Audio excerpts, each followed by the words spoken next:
For the dermabrasion, the first we install the white filter and put the tips.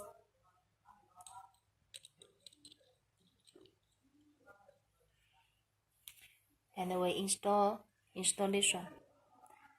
Install the yellow filter, and you can check there the direction, yeah, like this way to put.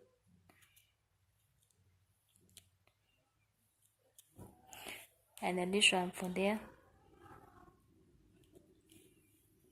and the way this one connect here. This is the correct direction. And for this cotton, for this filter, we have to change it when the dirty things it has half, and we have to change it.